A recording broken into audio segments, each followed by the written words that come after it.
Hi everyone, welcome to another episode of Unusual Stories, and I'm joined today by the Eating a Mystery co-host Elia Jalas.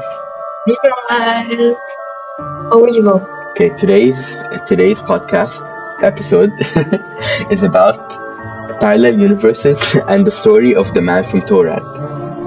Now, Elia, what if I told you that on your flight to a certain destination, let's say Tokyo, for example,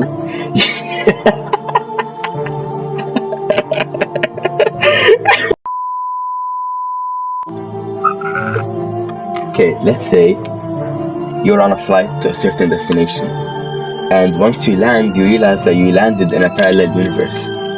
Now, this correlates with today's story, the story of the man from Torad. But first, before I talk about the man himself, let's talk about the parallel universe theory.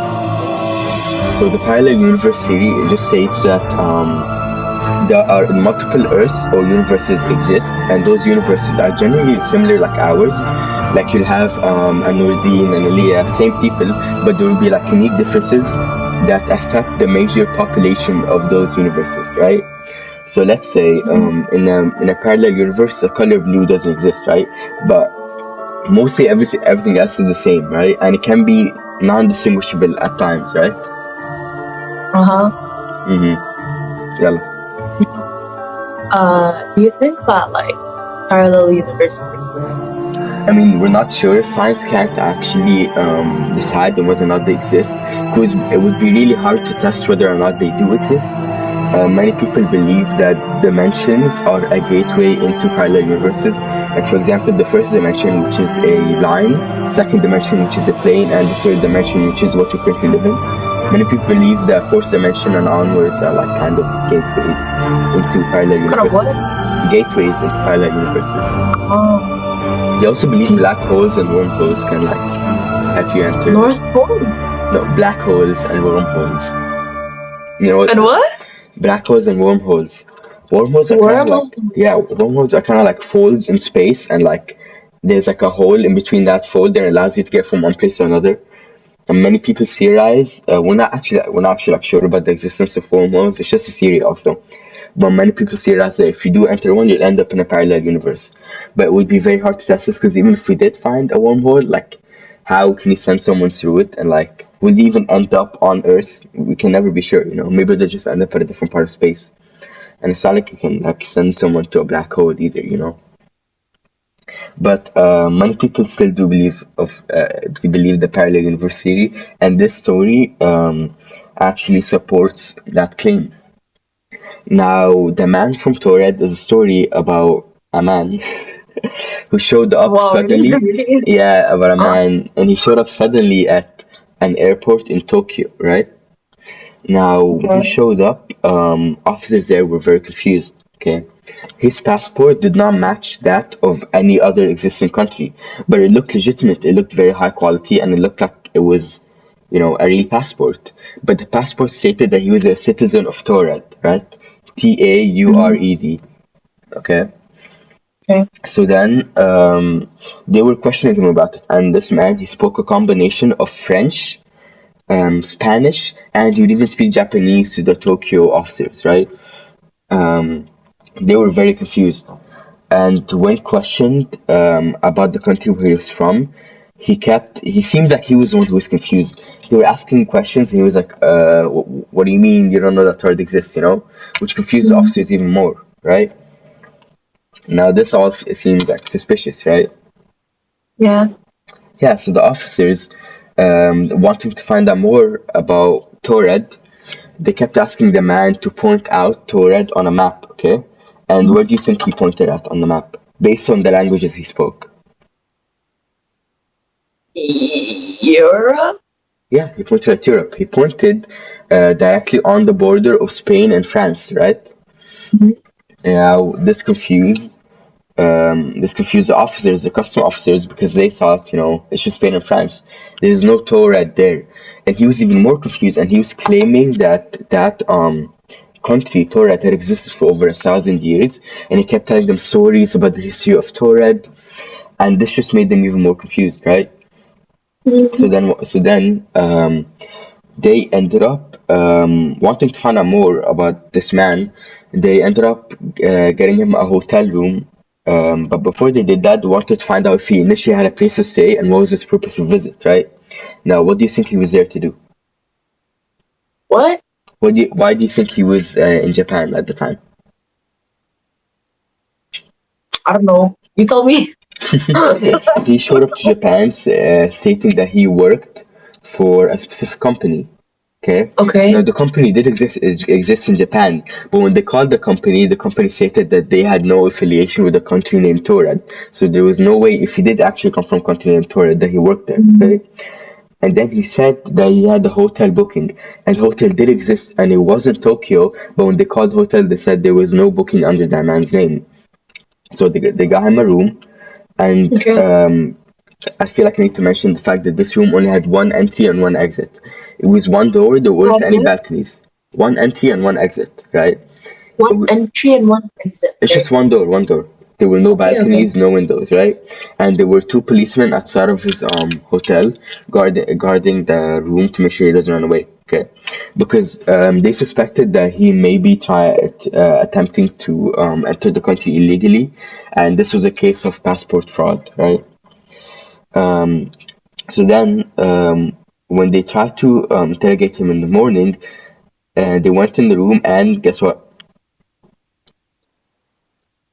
He wasn't there. He wasn't there, exactly. What? So they were really No. confused because there were constantly two policemen, two guards outside of his room, and there was no other way he could have left other than that one door. Okay. Hmm. Now this story has been really popular lately, and many people believe that it was even mentioned on the news at some point, right? And this led people to believe that this man came from a parallel universe, and that afterwards he was transported back to his universe somehow, right? Hmm. This confused people for a very long time, and a lot of people wanted to get to the bottom of it.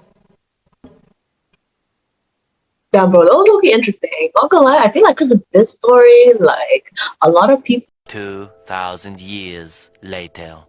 including myself, I'm really interested. And a lot of people too. So like, anyway, where? Are you there? Are you there? Oh yeah, I'm here. I'm sorry. I mean, I'm back. Okay, so many people who wanted to uncover the truth behind the story started searching up and digging to find that old news report that people were talking about, right? Because many people said that they remember hearing about it on the news, okay? So after searching about the story multiple times and trying to find anything about the man from Torred, right? The man from Torah, or he's from Torah? He's from Torred. His name isn't Torred. Oh, okay, great. The only source that people found is a book, right? Now the book is called The Directory of Possibilities, okay? Now, The what? The Directory of Possibilities. Okay. Now, this is kind of like a conspiracy theorist book, okay? And the author is kind of sketchy.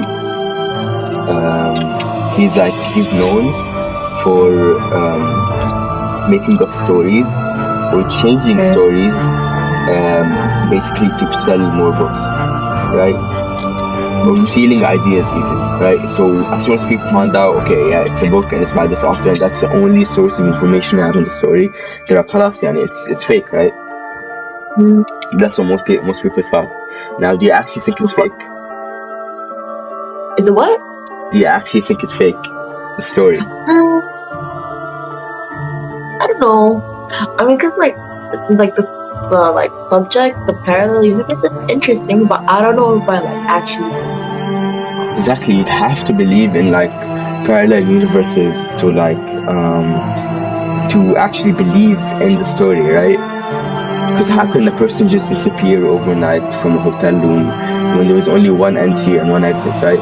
Unless there's some shady stuff going on, like let's say the guards fell asleep or he was smuggled out, right? Yeah. And even then, where would you get the passport from, right? Because that's it. Because like we're just assuming that it's not actually a parallel universe story. Where did he get that passport from? Yeah. Now, here's the thing, right? People did more digging, and what they discovered was shocking because people just kind of threw the story to the side and said, "Oh, she's fake now." I guess at this point, right? Anyways, no one really believed in the parallel universe theory because we don't have proof on it. We can't really prove it in any way, so we shouldn't really use that as reasoning behind what happened. So people just instantly forgot about the story and said, "Oh, it's fake," right? Okay, so apparently the story was not fake. And the book was based on a story that happened in 1960s about a man called John Allen Cooper Zegers. Okay, now John Allen Cooper Zekis, he arrived to an airport in Tokyo, just like the book said. And as soon as he arrived, police officers were very suspicious, right? He gave them a passport of the highest quality, and he claimed, now this is what actually happened, now what was stated in the book. He claimed that he was from a certain city, a city that actually existed in the real world, but that city was located in Algeria, right? But he claimed that that city was located in a country named Touareg, right? And he had a handbook full of just information about this made-up country, right? And on the passport was a language that was written in English, right? But it was just gibberish. It used English phonetics, right? But it was just gibberish. And the text on the passport read, "Rich Ubal Oktra Negusi Habesi Terwaf Turapa." That's what the passport said, right? Which is just gibberish. It doesn't translate into anything. It's just someone just hit their keyboard, right? That's all there is. And he had a lot of information about this country. And he had some very interesting claims, right? He said that Touareg's location was near modern South Sudan, Ethiopia, and Eritrea. Okay, so somewhere around Central to kind of Central East Africa. And he said the population was 2 million people, which is very small for an African country, but And he also claimed that he was a naturalized Ethiopian citizen and the friend of the Egyptian president Gamal Abdel Nasser, right? And it's unclear where he's actually from, as his passport stated that he traveled through many different countries in Africa before he eventually came to Tokyo, and he just kept changing his story. First said he's from Algeria, then he said the city he was in Algeria is actually in Touareg, then he said he was a friend of an Egyptian president. It's just the story kept changing, right? So then Japanese authorities were not convinced at all, and he was thrown in jail. He wasn't taken to hotel, he was just sent to jail. Yeah. Yeah. So he wasn't they weren't having it, right? They weren't having any of his stories at all. So he was awaiting trial, right? And Wait, did him disappear in nothing? He didn't disappear or anything, right? He did not disappear, no. Oh, okay. It's kind of sad what actually happened to him, though. Because during his trial, they couldn't confirm where he was actually from. He was kind of like a citizen of nowhere, right? So they couldn't deport him, okay? And he had nowhere to go. So he ended up just spending the rest of his life in prison. Because there was nowhere else for him to go. Yeah, because let's say it was actually fraud, which it most definitely was. But it's kind of dumb on his end, because why would you forge a document using a made-up country instead of using an actual country and just pretend you're a citizen of that country? It does make sense, right? So it's kind of his fault. But if he did actually forge a document, he would have spent time in prison and then get out eventually. But this time his punishment was more. He just lived his entire life. What? He just lived his entire life in prison. So his punishment was way worse than it could have been. And basically after that, Western newspapers started talking about the story, right? And those newspapers stated that Zegers might have actually been working for the CIA and FBI. But because he showed up to a country with a fake passport, he was considered a person without a nationality. And like I said, he was never allowed to leave Japan or the prison he was in. Now, not only do we now have the evidence that a similar story occurred as the one in the book, and which was the basis for the story in the book, a UK Parliament member. He used the story around the 1970s to talk about the ineffectiveness of passports because he was against passports. So this is also more proof that the story actually happened, and it wasn't like a Mandela effect, right? People didn't just imagine it happening, and it didn't actually happen, right? So I think the story is like very interesting. The way just a simple book could change the way we view a story. The book took a completely like an insane story. The story was originally insane, but it made it even weirder, right? Because this man, he would do this a lot, and he would just take normal stories or in the newspapers or make up stories and pass them on as real life events. This would be okay if he stated that it was like fake, that he made it up. But his books weren't fantasy; they were more of kind of documenting secret governments and like the new world order. He was just a conspiracy theorist, right? And he changed the story kind of to fit his own views. And that's So the book that he made was basically based on like a real life event, but he changed it to fit his own agenda. And it wasn't just that event even. The book was just many different events that he either stole, made up, or just changed to fit his own narrative.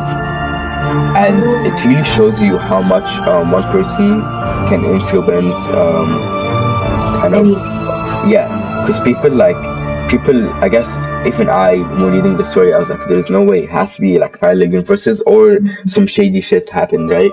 So it kind of changed how we view the story onwards, even though people already knew about the story, as you can see from people using it as examples in the parliament, right? But just that one book was enough to like completely change how the story was told, which is really interesting for me. And I want to talk more about the man, John Allen Zagreus. I think he's like one of the dumbest people ever, right? Oh, dumb. Yeah. I want to say like smart or something, but you're even dumb. No, because okay, let's talk about his plan, right? Not only did he create a fake country and make a passport for it that was very like high quality. Like if he just chosen a real country, he could have actually like achieved this goal, right? And this was in like the 1960s, right? So they didn't have the technology to do like the passports, so he could have gotten away with it. But he chose to, first of all, he made up a fake name. The reason why the name has the name is clearly, his name is John Allen, right? The name is clearly American, right? Or English. But Western people, their names consist of only 3 names, right? But he realized since he's passing himself off as a man from sub-Saharan Africa, he decided to make his name 4 different names. So instead of just going with John Allen Zagreus, he added a random name in the middle that was just gibberish, which is John Allen Cooker Zagreus, which kind of makes him seem dumber. Because then you have an English name, but then in the middle you have like one name that just doesn't make sense and doesn't fit in at all. It's interesting, right? And also the fact that people were suspecting, and honestly, people at the time generally believed that he was sent by the CIA and FBI because they looked at the quality of the passport and they were like, there's no way just like someone forced this on their own, right? And there's no way that he was and then he came up with this plan, like a plan this dumb on his own. It felt like, and people suspected there was kind of the CIA or FBI's way of assessing how airport security works in other countries. But then it didn't go as planned, obviously. I really feel bad for the guy, because if he was actually sent by like the CIA or FBI, it's kind of not his fault. He just ended up he got caught, and this is the aftermath, I guess. Sad, right? Oh, not really. Huh? No, it's sad if you look at it from like that point of view, yani. But if you look at it, if you honestly think he did all of this on his own, then it's not sad. He just seems like he's stupid, right? It is on his. That's what I think. I mean, I don't know. It's not sad. It's just like, well, and like, it's not shocking, but it's more of like, what in the world? Like, why would you do that? I guess if you're like talking like a big government organization, maybe they have reason to do it.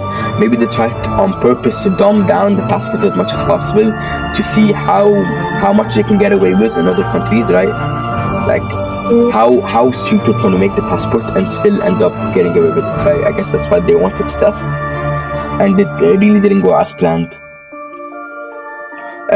Okay, one thing to add is that in the end, we actually have no documents stating whether or not John Allen Zegris stayed in prison. His prison record ended like completely like after he joined. We don't know if he was just like a model prisoner or if he ended up like getting out somehow, which is interesting because then that brings us back to the original story in which he escaped the hotel room, but this time he escaped prison, I guess. But it doesn't have to be he escaped prison. Could have just been like the prison records weren't updated, his records were lost since it was in the 1960s, were stored by paper. There are other possibilities, right? But you can really see like how the writer of the book was inspired, like, or what parts of the story made him change it up in those specific ways. Do you know what I'm talking about? Mhm. Yeah, and that's it for today's episode. I hope you all enjoyed, and see you later.